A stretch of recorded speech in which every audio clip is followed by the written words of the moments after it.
Américo Sucena, estamos aqui novamente para a continuidade dos nossos estudos de terça-feira, recebendo afetuosamente os nossos amigos que aqui comparecem conosco e acompanham os nossos diálogos. A interação no chat é muito grande, é muito positiva, nos deixa muito felizes. Os nossos amigos manifestam aqui os seus pareceres, as suas opiniões, vibram com as imagens, com os nossos diálogos. Nós queremos agradecer por isso.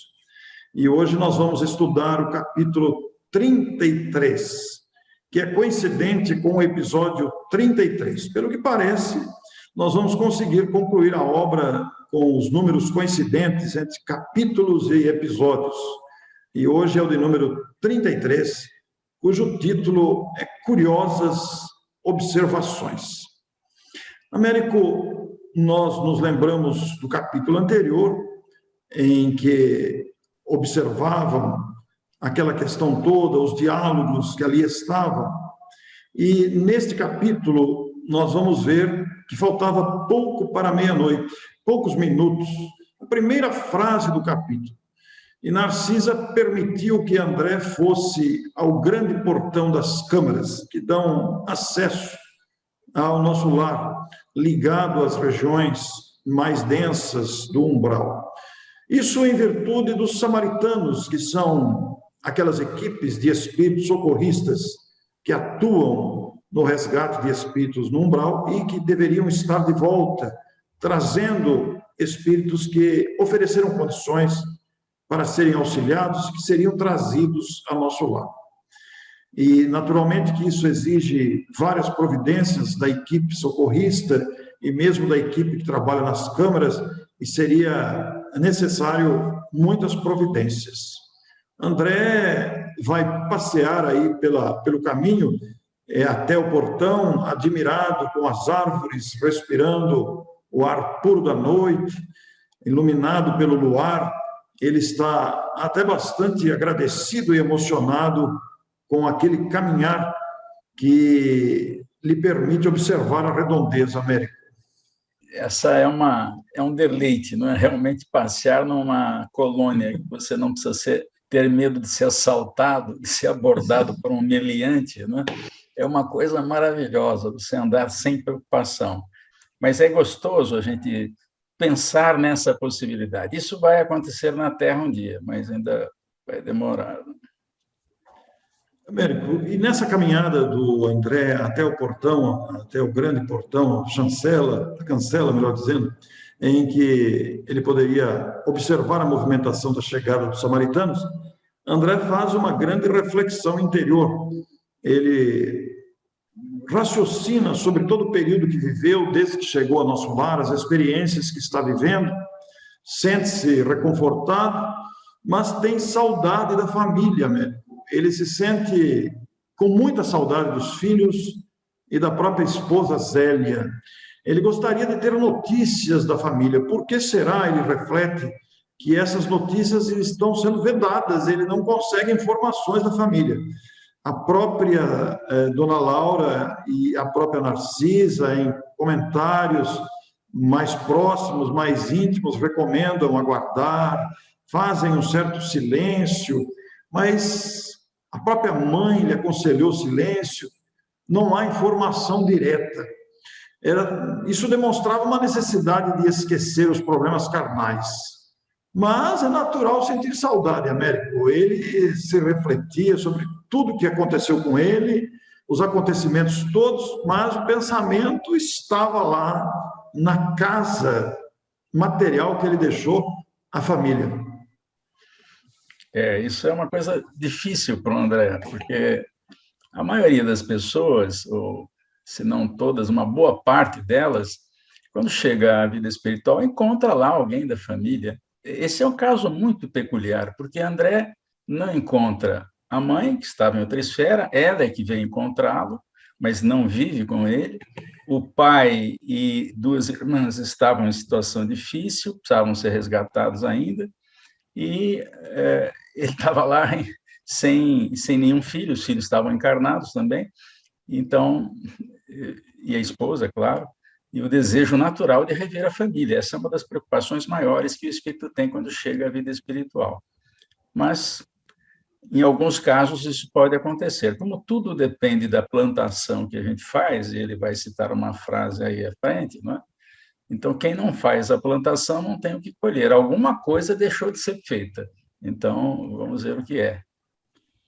É esta sensação que está levando André a essas reflexões. Apesar de beneficiado pelo vento fresco da noite, o luar que clareia o caminho, as árvores admiráveis, o caminho agradável, como você tão bem comentou aí, essa reflexão interior fez ele analisar a própria vida, um retrocesso nos próprios pensamentos. E ele vai dizer, vai confessar aqui que ele amou a esposa, deu aos filhos ternuras incessantes, como está no próprio texto. E ele começou a fazer um exame desapaixonado sobre si mesmo. E nessa análise, ele chega à conclusão, deve ser duro a gente concluir isso, né? Que nada criara de sólido e útil nos espíritos dos familiares. Américo, isso é um reconhecimento que deve doer na alma. Imagine você chegar à conclusão que não construiu uma base sólida na família e útil para os familiares, aí a esposa e os filhos. E ele vai dizer que tarde, muito tarde, ele verificava esse descuido, foi um descuido dele. Muitos de nós podemos nos descuidar ainda com relação a isso. Então, é uma advertência interessante. Todos nós devemos nos preocupar com aquilo que a gente planta nos corações que estão próximos. Nós vamos ver em outros livros pessoas que se preocuparam com isso e tiveram resultados fantásticos ao desencarnar. E o André não fez isso, né? Naturalmente, ele não teve contato com a doutrina espírita, ou se teve, apesar do espiritismo já estar na Terra, ele talvez não tenha se interessado, mas nós hoje sabemos a bênção que é o espiritismo em nossas vidas, porque nos fala mais da vida espiritual. Não tanto Kardec, que deixou o mundo espiritual num estado nirvana, erraticidade, isso é muito vago, mas como as revelações são gradativas, é preciso dar tempo ao tempo para que as revelações sejam absorvidas, né?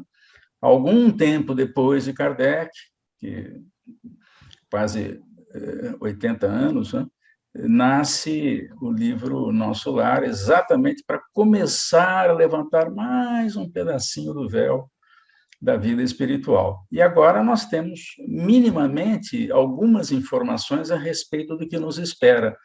E, portanto, nós não temos desculpa. Se a gente tiver problema quando chegar lá, é porque nós não tomamos cuidado com isso, não? E mesmo nós, Américo, os espíritas, nem sempre estamos amadurecidos para essa consciência que você cita tão bem.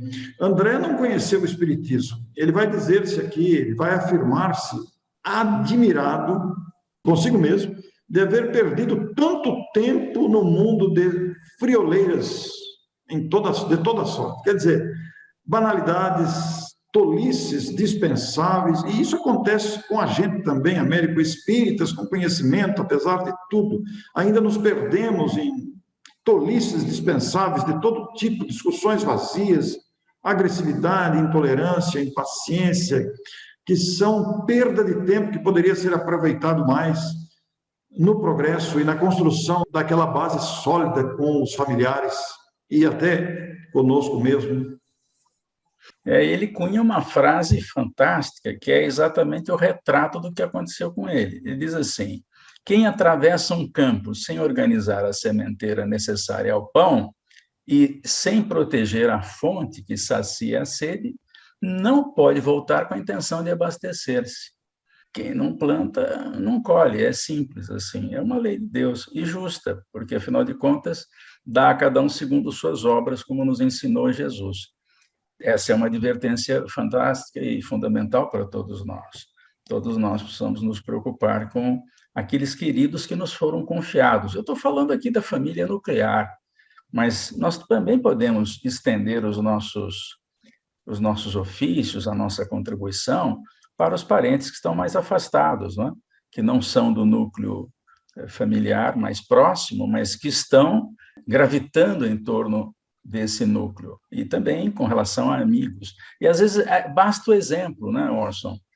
Porque o nosso exemplo, ele marca mais do que qualquer palavra que a gente fale. E, pelo menos isso, a gente precisa fazer alguma coisa. Os raciocínios de André Luiz nos fazem pensar com profundidade nessas questões, porque aqui, no capítulo que estamos vendo hoje, essas reflexões estão na sua cogitação mental aí com grande intensidade. Ele está preocupado com a esposa, com os filhos, o que teria acontecido com eles, ela tendo ficado viúva e eles órfãos, mas por mais que ele tentasse saber, ele usou a expressão aqui, inútil interrogação. Mas ele foi ali para uma tarefa, apesar de todas as reflexões, todas as dúvidas e angústias íntimas, ele estava ali, tinha que cumprir um dever. E aproximou-se da grande cancela, olhando para os campos de cultura que estavam além do portão. E estava extasiado com a contemplação do quadro, ficou olhando com admiração, mas ele se assustou, Américo, com uma visão que viu à distância.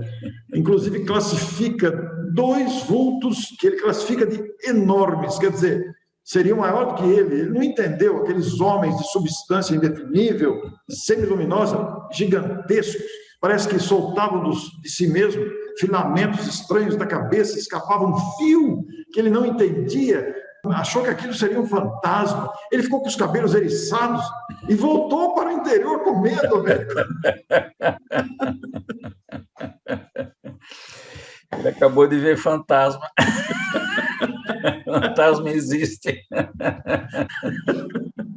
Aliás, a imagem que nós temos dessa cena, ela tem um erro, porque, afinal de contas, o projeto imagem também é passível de erro, porque os homens são imperfeitos na Terra. Então, o desenhista acabou fazendo, e provavelmente por nossa própria responsabilidade, esses dois espíritos do lado de fora da cancela, mas muito próximos dele. Mas não, quem lê direito agora vai ver que eles estavam volitando, porque, segundo a própria Narcisa, eram espíritos evoluidíssimos. Então, eles não estavam indo para nosso lar, eles estavam seguindo para esferas acima de nosso lar. Então, o que ele estava vendo eram dois perispíritos e cheio de rabichos, filamentos, que são os filamentos que nos prendem ao corpo, não é? Nós estamos presos ao corpo. Ou seja, ele estava vendo dois espíritos encarnados em tarefa durante o sono, porque os espíritos de certa elevação, eles aproveitam a hora de sono para o trabalho. Então, essa também é uma lição importante, devemos estar atentos quanto a isso, nos oferecendo ao deitar, fazer alguma coisa, qualquer coisa, o que precisar, só pedir para o amigo espiritual que nos acompanhe, que a gente quer fazer alguma coisa. Américo, essa imagem que você se referiu aí, a imperfeição do projeto imagem, parece que eles querem entrar em nosso lar, por isso que André ficou apavorado, mas não é, eles estavam distantes, né? Eles estavam volitando. Se a gente fizesse novamente o desenho, nós o faríamos acima da morada, né? Mais distantes, dois vultos volitando no céu, né? E rumam à esfera seguinte, ou sei lá, aí não fala, porque tem mais esferas além do nosso lar, pelo menos 4. Então, eles estavam indo lá acima. E é interessante porque esses mensageiros, segundo a Narcisa, porque a Narcisa foi atendê-lo no susto. Ela achou graça, né? Ela achou graça do medo dele. Ele deve ter dito assim, eu vi dois fantasmas lá fora. Marinheiro de primeira viagem. Então, a enfermeira disse que eram envolvidos numa claridade azul e que devem ser dois mensageiros muito elevados que estão em serviço na esfera carnal. E porque ele não se preocupasse com isso, porque isso às vezes acontece, pelos lados de nosso lar acontecem essas coisas. Vamos ver se a gente não se assusta, se a gente conseguir chegar em nosso lar, vamos ver se a gente não se assusta. Poxa, mas se a gente tiver a oportunidade de ver espíritos dessa categoria, não é para ter susto, é para ficar contente, né? Olha só, ó, estou Exatamente. aqui, socorro, não passa reto, não, estou precisando Você de pode ajuda até aqui. convidar para fazer uma live aí também. Pois é, então, ó, vamos fazer uma. Ô, Américo, você abriu um precedente aí para a lição importante do perispírito, né? Durante o sono físico, nós podemos nos desprender, os espíritos mais evoluídos, naturalmente, né? E fazer tarefas de aprendizado e socorro. O perispírito é um item específico do livro dos Espíritos e que explica o fenômeno mediúnico também, em abrangência, quer dizer, abre uma estrutura gigantesca que nós podemos estudar nas obras básicas. E aí está um caso de perispírito. O corpo está dormente, está adormecido, os espíritos, utilizando-se do corpo espiritual, estão no plano espiritual em tarefas. E nós podemos fazer isso também. Nós não somos evoluídos desse nível que ela está falando Sim, aí, mas nós podemos nos oferecer. Precisa tomar algum cuidado. Por exemplo, não dá para comer uma feijoada à noite, daquela que sobrou do almoço do sábado, depois de dormir com problemas digestivos, não vai conseguir desprender do corpo.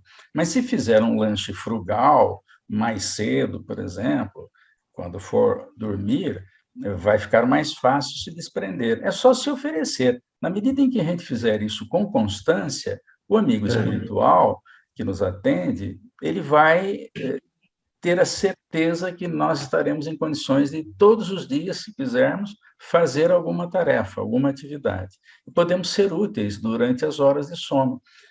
Agora, quem não quer fazer isso, ou quem não, nem sabe disso, às vezes sonha um monte de coisa, mas não aproveita a hora de sono. Muitas vezes fica ali junto do corpo, dormindo junto com ele, quando não há necessidade disso. Muito interessante você dizer da gente se oferecer para ser útil durante o descanso do corpo. Muita gente nem pensa nisso, Américo, porque realmente nós podemos. Olha, eu quero ser útil agora durante o desprendimento espiritual com o sono do corpo. Verdadeiramente é uma dica muito boa para nós. Coisas que não se fala, não se pensa, e é uma coisa perfeitamente viável. A pessoa Muito não vai bem, lembrar nada quando volta para o corpo, porque os sim. registros que são feitos da experiência ficam no cérebro do perispírito, e quando ele retorna ao corpo, há uma certa dificuldade de transferir os arquivos. Então, esses arquivos ficam confusos ou não são nem lembrados. Então, a pessoa acha que não fez nada, mas se ela se dispuser sempre a fazer isso, ela vai ter pequenos flashes, pequenas dicas de que ela realmente fez alguma coisa, ainda que ela não se recorde quase nada. Muito bem. Depois de todo esse comentário da explicação de Narcisa, como nós dissemos, ela até achou graça do medo de André, e ela também disse que sentiu medo quando viu pela primeira vez, depois se acostumou, entendeu, compreendeu. Eles passaram a observar aqueles vultos que se distanciavam, como você disse, eles não iam ao nosso lar, eles estavam passando, e aí a Narcisa indicou um ponto que se apresentava no horizonte, e André pôde fixar atentamente a visão e realmente observar um grupo que se aproximava devagarinho. Aqui é muito interessante, Américo, porque 6 grandes carros, formato diligência, precedidos de matilhas de cães, alegres e barulhentos, que traziam aquela caravana. É muito interessante pensar nesse detalhe, e ainda acompanhado por bandos de aves de corpo volumoso que voavam a certa distância acima dos carros, produzindo os ruídos peculiares de pássaros, digamos assim. Né? E o André ficou confuso, mas por que não o uso daquele veículo? Nós estamos acostumados aqui. Né? Aí vem a explicação, deixo para você, América, a sequência. O André queria que eles fossem da aeróbus lá nas regiões inferiores buscar o pessoal. Agora, faz a seguinte conta, Orson. O livro foi publicado em 1944, certo? Então, ele foi escrito em 43. Eu não sei o que acontecia lá na sua cidade nessa época, lá em Mineiros do Tietê, mas em Araraquara, isso 5, 6, 7 anos depois, só passava carroça na rua. não tinha carro. Imagine um aeróbus chegando nas regiões inferiores para recolher os necessitados. É como se chegasse um disco voador aqui na Praça da Sé, saía todo mundo correndo de medo, né? Então tem que usar o veículo da época. O veículo da época era carroça, né? Carroça com carinha de diligência, né? Então, assim, não assusta, é puxada por cavalos, seguida de cães e de pássaros. Então, a função dos cavalos é óbvia, tração animal para as carruagens. O dos cachorros, para afastar curiosos que tenham alguma intenção de agredir, então eles devem ser treinados para afastar. As pessoas têm medo de cão bravo. E o ibis, que é esse pássaro aí, que são vários, não tem um só, no desenho a gente fez acho que 3 ou 4, e alguns cãezinhos também, nesse desenho que vocês estão vendo aí, mostrando a caravana chegando à frente do portão. Esse pássaro tem uma função de, a espécie semelhante ao urubu, de comer os dejetos mentais dos humanos que produzem na Terra formas, pensamento, que são matéria, e que ficam volitando na atmosfera da Terra e tornam o ambiente pesado. Então, o ibis é uma ave que é usada para isso. Alguém pode estranhar: cavalo em nosso lar, pássaro em nosso lar, cachorro em nosso lar. Então, é estranho. Como era estranho a existência do mundo espiritual para quem estava no século XIX, na metade do século. Aquilo era muito estranho. O Kardec não podia falar em aeróbus, senão, coitado, ia parar na fogueira. Então, ele usou lá a erraticidade, que é para não ferir muito, né? Aliás, os espíritos têm uma orientação dessa no Evangelho, dizendo que os espíritos tomam muito cuidado com as revelações e só passam aquilo que é possível ser assimilado, pelo menos por uma parte das pessoas, e não causa muita espécie nas outras. Dá um tempo, e esse tempo não pode ser só 5, 10 anos, às vezes tem que ser mais, 40, 50 anos, 80 anos, 100 anos, que é para o conhecimento ficar absorvido lá no inconsciente. Aí vem uma nova revelação, novo susto. Nossa, aeróbus, cachorro, cavalo. Ora, essa é a maravilha do Criador, porque o Criador não concebe uma coisa só, ele consegue múltiplas coisas no mesmo espaço. É por isso que as esferas espirituais se interpenetram. E como diz a Gênese lá na mensagem de Galileu Galilei, existe matéria que nós desconhecemos e também é uma criação, o mundo espiritual, está escrito pelo Galileu Galilei no livro A Gênese, os Milagres e as Predições segundo o Espiritismo. Ora, então, na década de 40, aparece um médium bom aqui na Terra e os espíritos conseguem levantar mais um pouquinho do véu a respeito do mundo espiritual. E devem vir outras revelações. Você foi muito feliz na comparação, retornando à década de 40, para citar as carroças, né? Porque eu me lembro, Américo, eu tinha aproximadamente 7 anos, em 1967, 20 anos após esse período que nós estamos falando aqui, 20 anos à frente desse período aqui, e naquele tempo tinha os chamados matadouros, né? Que abasteciam os açougues. Naquele tempo não tinha açougue dentro do mercado, era só açougue. E eu via, 2 ou 3 vezes por semana, subir aquele carroção puxado a cavalo, que trazia a carne abatida no matador, e que subia a rua principal ali, a Salvador Mercadante, em Mineiros do Tietê, que é a rua principal da cidade, e era uma carroça. Então, nada mais justo que essa comparação que você fez, é muito apropriada, porque, é como está dizendo aqui, né? Como é que vai adentrar aquelas regiões tenebrosas, aquelas regiões difíceis, aquelas regiões sofridas? Isso seria humilhar aquelas criaturas. E uma coisa que prevalece no mundo espiritual é o respeito pela desventura alheia, pela condição alheia, pela situação alheia. Então, nada mais justo que essa ocorrência, como tão bem descrita aí. E muito bem você falou sobre cachorros, pássaros e cavalos, etc. E sobre as revelações gradativas, como você disse, nós ainda vamos ter muita surpresa, né? É muita pretensão nossa, queremos fechar o assunto agora com as informações que temos. É muito limitado ainda. Eu também acho, né? Tanto que a Narcisa vai também explicar para o André por que não usa o aeróbus nas regiões inferiores. Isso, isso. Porque as densidades, ó, estamos falando de matéria, as densidades são diferentes. O aeróbus não conseguiria se conduzir na esfera abaixo. Eles poderiam criar um veículo que mergulhasse na esfera abaixo e que fosse sustentável, como nós fazemos, por exemplo, para ir num meio aquoso como o mar com o submarino.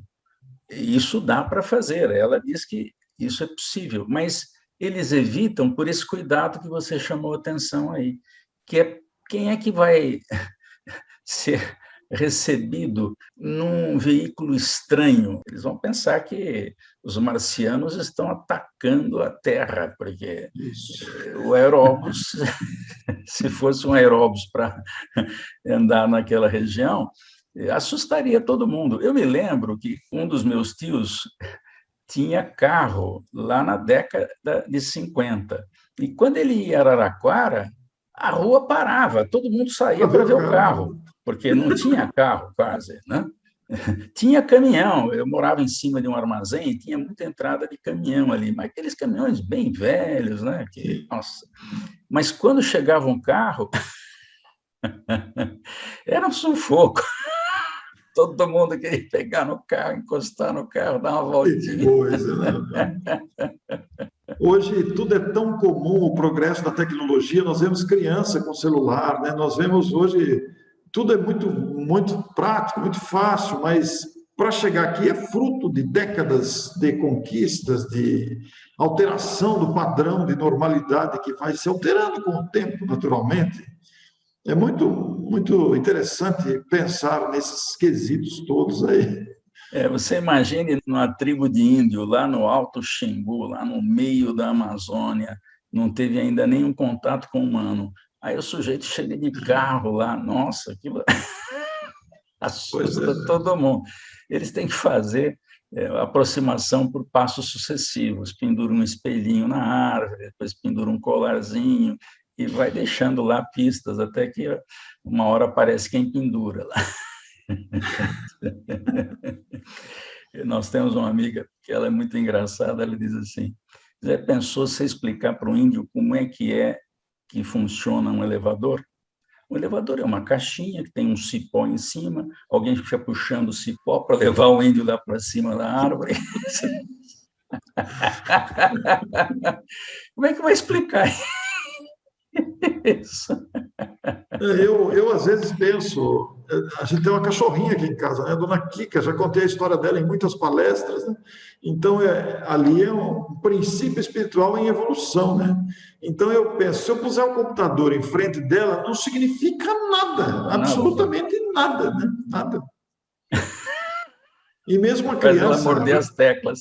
vai morder as teclas, vai morder o canto aqui do laptop, aí sou eu que vou ficar bravo, né? E mesmo uma criança recém-nascida ou maiorzinha, de alguns meses, ela vê a tela do computador, para ela aquilo é uma novidade, ela quer passar a mão, ela não entende o Não processo, entende. tem que haver o processo de desenvolvimento do cérebro, da percepção, etc.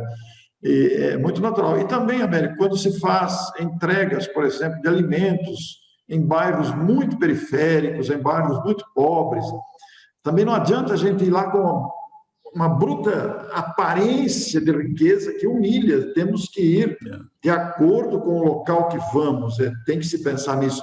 É o mesmo raciocínio aplicado aqui a este socorro aos necessitados do umbral, que são visitados por esse grupo de samaritanos.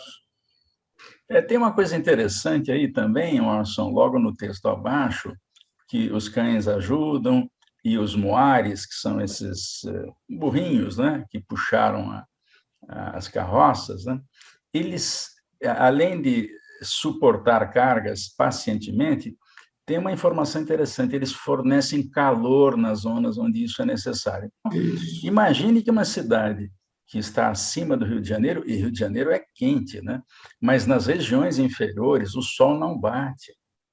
Então, os animais próximos, eles fornecem um pouco de calor ao ambiente, e os espíritos usam isso para fazer atendimentos. Até nisso os animais são importantes. Né? Olha que detalhe interessante trazido aqui num parágrafo do final do capítulo aqui desse texto de André.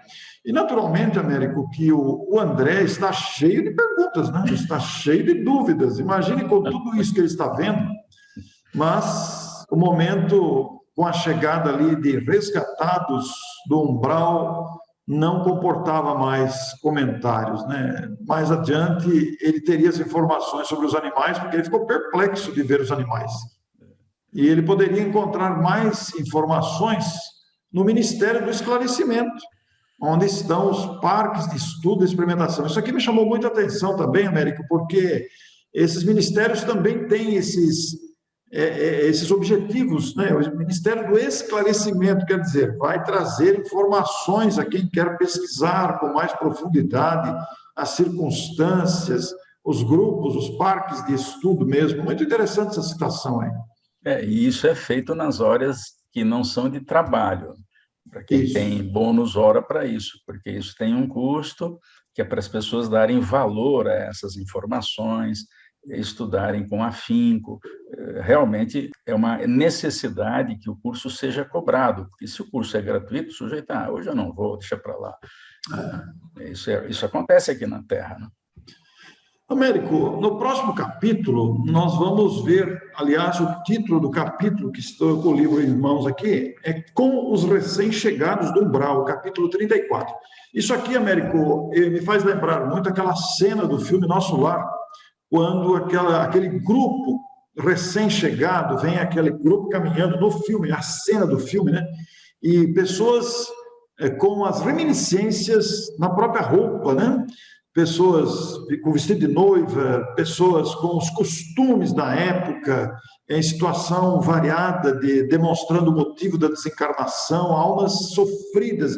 Aquela cena foi muito bem feita, é uma cena comovente, né? Criaturas que estão com o raciocínio embotado, que estão atrapalhados mentalmente, no entanto, trazidos.